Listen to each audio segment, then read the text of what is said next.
Karibu eHope TV. Ni kwamba leo tuko katika viwanja hivi vya Field Force kwenye mazoezi yetu ya utayari, lakini tukaona pia tutumie nafasi hii ya kumpongeza askari namba H768 PC Baraka Wambura Nyakarungu ambaye tarehe 14 mwezi wa 5 mwaka 2026 aliweza kuonyesha ujasiri, weledi katika utendaji kazi wa jeshi la polisi, na hasa akizingatia dhana ile ya polisi ambayo inasema nidhamu, haki, weledi na uadilifu. Kwa hiyo alionyesha hiyo kwa kumsaidia mhanga wa ajali ya bodaboda baada ya kugongwa na gari. Kwa hiyo yeye alichofanya ni kumchukua yule mhanga mara moja na kumweka kwenye bajaji iliyokuwa inapita pale na kumpeleka hospitalini ili kuweza kupata matibabu na kuokoa maisha yake.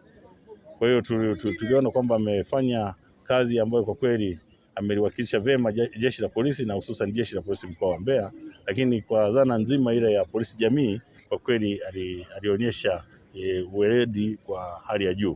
Kwa hiyo leo tumempa cheti cha pongezi kuthamini ile kazi aliyoionyesha siku hiyo, na baada ya hapo tutaendelea kufikiria na kumuona jinsi ambavyo anaendelea kufanya kazi, lakini imekuwa ni chachu kwa wengine na wenyewe waweze kuiga mfano wa huyu askari ambaye ameonyesha kwa kweli utendaji uliotukuka katika swala zima la kuokoa maisha ya watu pindi wanapopata ajali.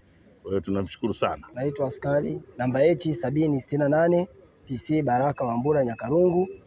Nakumbuka majira ya tarehe 14 mwezi wa 5 majira ya saa 12 jioni, tukiwa natokea kazini naelekea nyumbani kwangu maeneo ya Uyole. Nilipofika maeneo ya Kilimo niliona ajali imetokea. Dereva bodaboda alikuwa amegongwa na daladala akiwa barabarani pale. Kwa hiyo nilisimamisha daladala ndio nimepanda, nikashuka na baadhi ya abiria nao wakawa wameshuka kwenye ile daladala. Nikakimbia haraka barabarani kwenda kumtoa pale barabarani, nikambeba na kumweka kwenye bajaji iliyokuwa inapita pale, nikaisimamisha na akamkimbiza moja kwa moja kituo cha polisi Uyole, kachukua PF3 na kumpeleka kwenye hospitali ya Igawilo ili kwenda kupewa matibabu.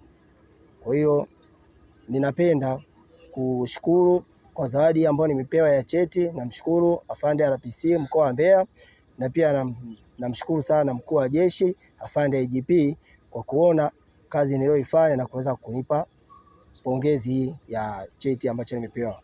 Nashukuru sana.